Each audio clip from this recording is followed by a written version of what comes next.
가정 축복에 따르는 가정을 집중적으로 돌아볼 수 있으면 좋겠습니다. 요즘은 가정이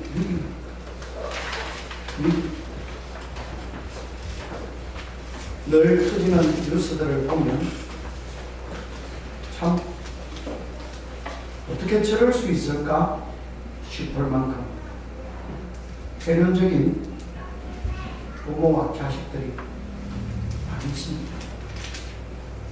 차마 입에도 담을 수 없을 만큼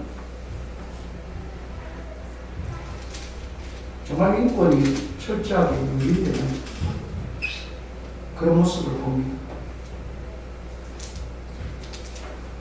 최근에 그런데 전 이 사실을 보고 좀 놀랐습니다. 그럼 저는 국가 정책을 뭐 어떤 특정 정당에 기울어서 비판하려고 하는 것이 아닙니다. 제가 하고 싶은 말씀을 잘 들으시기를 바랍니다. 우리나라에 국가인권위원회라는 게 있습니다. 거기서 인권을 앞세우면서 여러 가지를 중재를 하는데 그 중재가 참 굉장히 안타까울 때가 많이 있습니다. 여러분, 이름이 국가인권위원회 이러니까 와, 인권을 보장받을 수 있겠다, 좋다. 그런데 다 그렇지가 않더라고요. 여러분, 우리는 인권을 존중하기 위해서는 먼저 신권이 바로 되어야 돼요. 하나님과 우리 관계가 바로 되면 우리 인간의 권리는 하나님 안에서 바로 잡아지는 줄 믿습니다. 하나님은 우리를 만드실 때 하나님의 형상과 하나님의 모양대로 만드셨습니다. 그렇기 때문에 하나님의 형상과 모양을 따라 하나님과 관계를 맺으면 자연스럽고 당연하게 인간의 관계도 회복될 줄 믿습니다. 제가 왜 여러분에게 이 말씀을 드리는가 하면 우리나라 중학교 3학년 사회 2 동아출판사 교과서에 이런 대목이 있습니다. 부모가 자녀의 이메일을 열어본다든지 여자아이에게 설거지를 시키면 인권 침해로 여겨서 국가인권위원회에 신고한다든지 지역신문에 의견을 내라. 이렇게 가르칩니다. 중학교 3학년 교과서에. 물론 역기능의 가정들이 있습니다. 아동학대도 있고요. 그죠? 그럼 그 역기능의 가정과 아동학대에 대해서 고발이 능사입니까? 아니잖아요.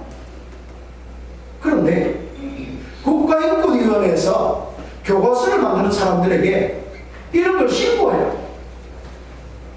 자식이 부모를 신고해요. 이런 건 가르치는 것은 아니잖아요. 요즘은 자꾸 개인의 사생활 그러는데, 여러분, 중학생까지의 자녀들, 또 우리나라 같은 경우는 고등학생까지 아직 미자립이잖아요.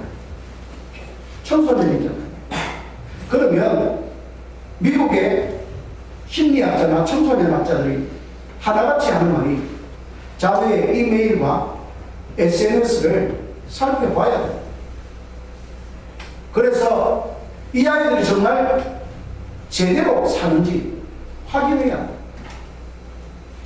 사생활, 여러분, SNS는 사생활이 아닙니다. 자기가 글을 올리지만 글을 올리는 대상은 이미 보기를 원하는 많은 다수가 보잖아요. 그럼 그건 공개되고, 그건 사생활이 아닙니다. 아무데나 사생활을 붙여가지고 부모가 자식을 통제한다. 여러분, 분명히 역기능도 있습니다. 그러나 대다수의 정신 분석학자들, 아동학자들은 봐야 된다라고 이야기하고 있는데 우리나라 이 인권위원회는 보면 고발하라. 그럼 정상적인 가정에서는 부모가 자녀의 이메일과 SNS를 봅니까? 안 봅니다. 믿어주니까. 소통이 되니까. 맞습니까? 근데 소통이 안 되는 가정은 봐야만 하는 특별한 형태와 상황이 있는 그런 가정이 있습니다. 그럼 어떻게 해야 됩니까? 보고 계도해야죠.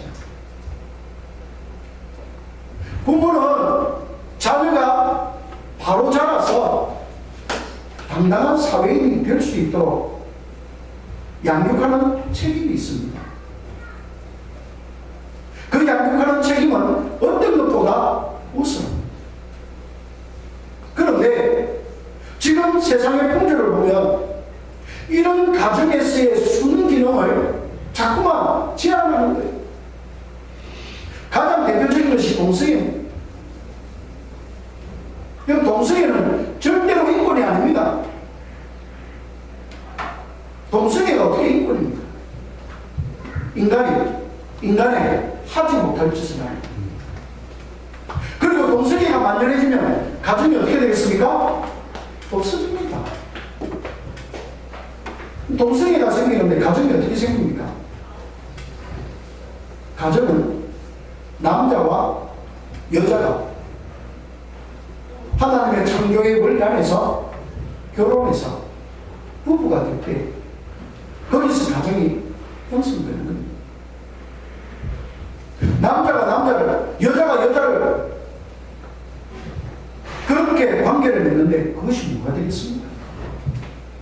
자녀도 출산되잖아요.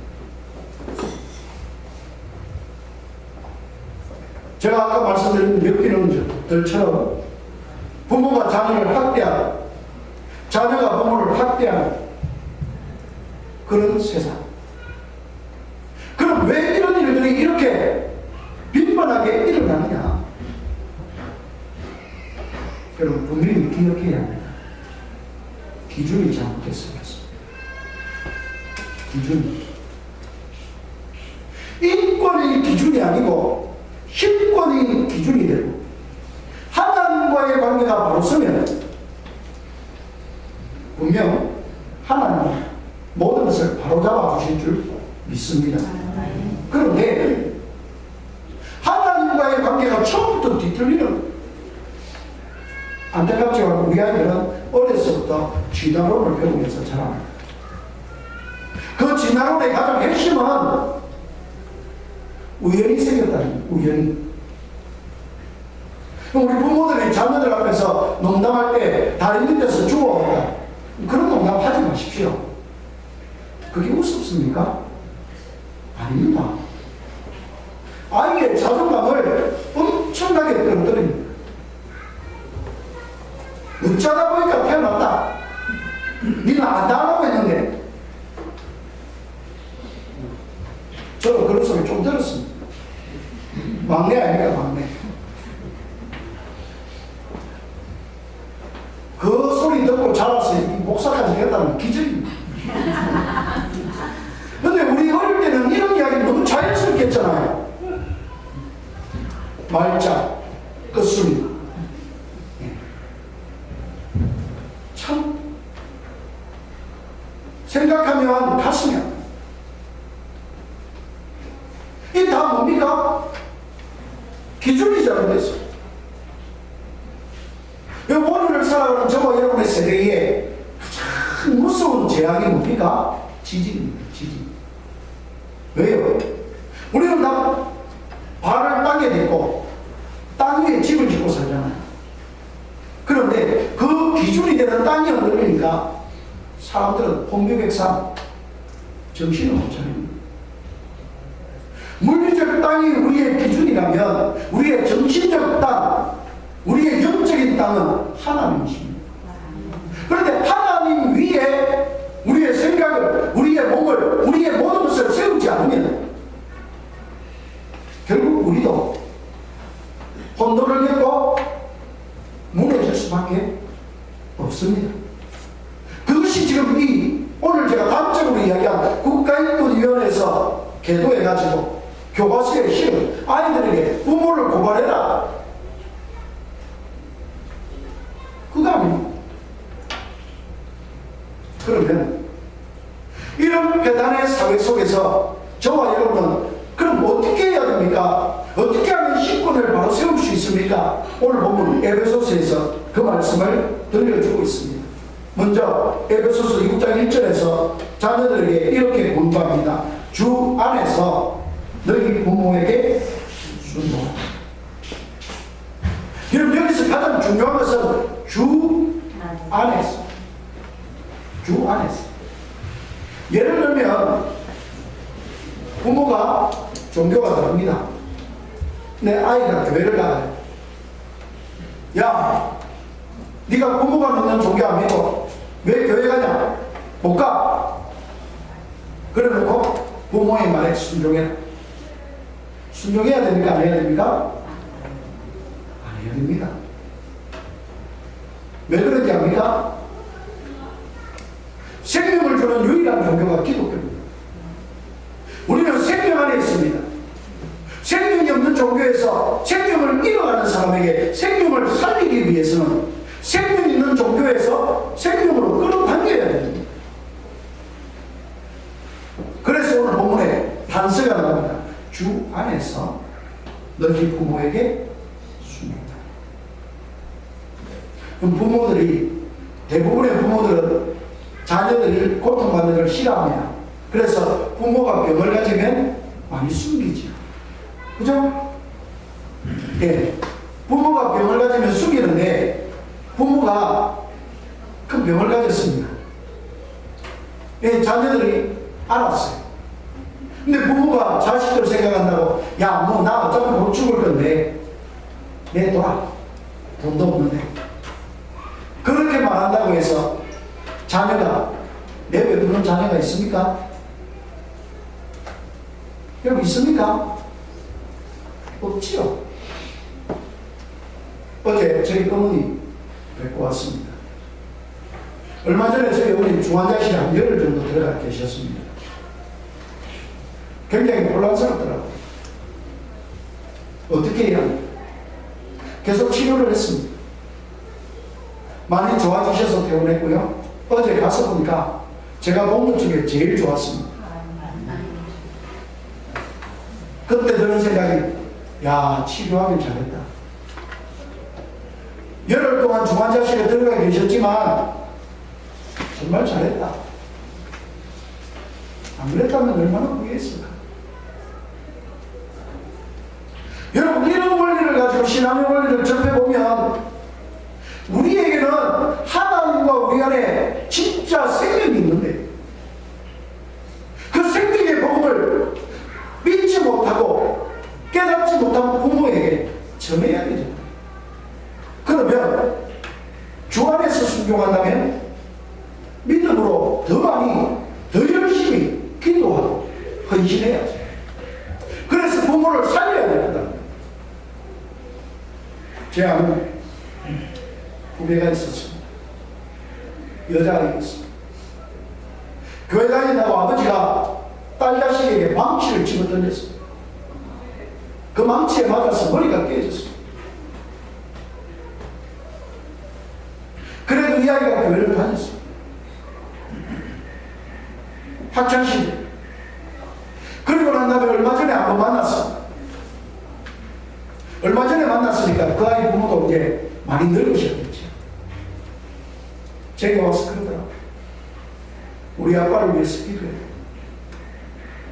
아빠가 이제 인종이 멀지 않았는데 하나님 믿게 해요. 우리 아빠를 위해서 기도해요. 여러분, 진짜 여부가 이거 아닙니까?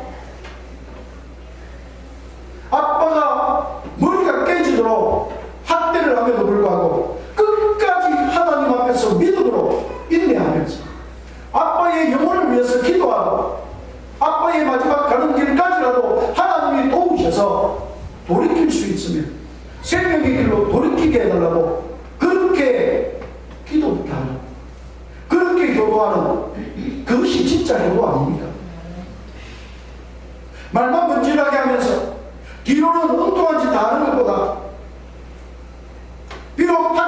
있어도 병상을 지킬 줄 알고 매일매일 그 자리를 지키면서 아버지를 위해서 기도하는, 오늘 우리 기독교가 그런 가정을 세우잖아요. 그런 가정을 세우기 위해서 하나님은 우리에게 주 안에서 너희 부모에게 순종하라. 여러분, 오늘 본문의 말씀을 보면 2절 말씀에 내 아버지와 어머니를 공경하라. 이것은 약속이 있는 첫 계명이 그랬습니다.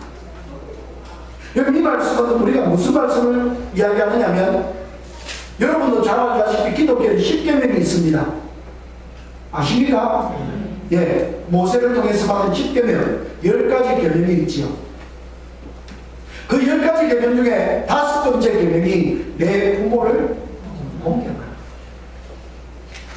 앞에 첫 번째부터 4가지, 4번째까지의 계명은 하나님과 사람과의 관계입니다. 하나님과의 사람과의 관계에서 하나님만을 믿을 것을 하나님은 요구하셨습니다. 그리고 난 다음에 사람과 사람의 관계에서 제일 먼저 정하신 하나님의 법이 뭐냐? 내 부모를 공경하라. 그래서 5번째 계명이지만 오늘 본문의 2절 말씀에 약속이 있는 첫 계명이니 이 말씀은 사람과 사람 사이에서 하나님이 명령하신 첫 번째 계명, 그것이 바로 부모를 공경하라. 그럼 이 계명은 하나님 외에 다른 모든 것과는 비교할 수 없는 우선권이 있다는 겁니다. 우리가 부모를 공경하는 것은 마땅한 것. 하나님은 이렇게 약속 있는 첫 계명을 주시며 우리에게 어떤 약속을 주셨느냐? 3절에 이로써 네가 잘되고 땅에서 장수하라. 잘되고, 우리가 정말 하나님 앞에서 부모를 공경하면 하나님의 복을 받을 수 있도록 하나님이 만들어 주시겠다. 그리고 실제로 기독교 역사에서 보면 만들어졌습니다. 참 재미있는 것은 지금도 기독교를 믿었던 나라들은 다 잘 삽니다. 그죠? 꼭 잘 살았으만이 문제는 아닙니다. 여러분, 기독교를 믿는 과정에서 우리는 폐단도 많습니다. 십자군 전쟁. 그런 전쟁은 다시는 있어서는 안 됩니다. 하나님의 이름을 빙자하면서 얼마나 많은 학살과 약탈이 있었습니까? 식민지 전쟁, 종교를 앞세우면서 참혹했죠. 노예 팔고. 그러나 그런 것은 폐단입니다. 고쳐야 될 것이. 지금은 고쳐졌지요. 복음이 순기능을 발휘하면 아무리 악한 그런 제도요, 그런 법이라도 결국은 하나님이 바꾸시게 하는 줄 믿습니다. 하나님은 약속이 있는 첫 계명으로서 잘되게 하셨다. 땅에서 장수하라. 여러분, 여기서 장수한다는 것은 조금 가늘고 길게 오래 산다는 것이 아니라 건강하게 자기가 하나님으로부터 받은 분복, 자기 몫의 복을 다 누리며 살게 하시겠다. 그것이 말합니다. 우리 기독교는 순교는 최고의 영광이라고 표현합니다. 부모 입장에서는 순교하는 자녀를 보면 가장 가슴이 아프겠지만, 그러나 우리는 천국에서 다시 만날 것이기 때문에 영광이라고 표현하는 겁니다. 부모가 자녀가 부모를 주 안에서 서로 사랑하면 하나님은 인간이 누리는 가장 최고의 잘되고 장수하는 복을 주시겠다. 그리고 난 다음에 자녀들에게 권고합니다. 또 아비들에게 권고합니다. 아비들아, 너희 자녀를 노엽게 하지 말고 오직 주의 교훈과 훈계로 양육하라. 자녀에게만 부모를 부모를 공경하라는 것이 아니라 부모예요. 자녀는 부모의 소유물이 아니니까, 하나님이 맡겨주신 생명이니까 하나님의 교훈으로 이 자녀가 하나님의 복을 받고 이 땅에 태어나서 하나님의 일을 하며 살아갈 것으로 키우고 양육하는 거예요. 그 일을 가장 중요한 것이 남자는 남자로 키우고 여자는 여자로 키우는 거예요.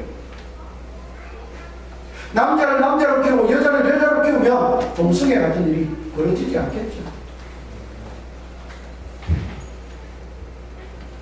그렇게 하기 위해서는 뭡니까?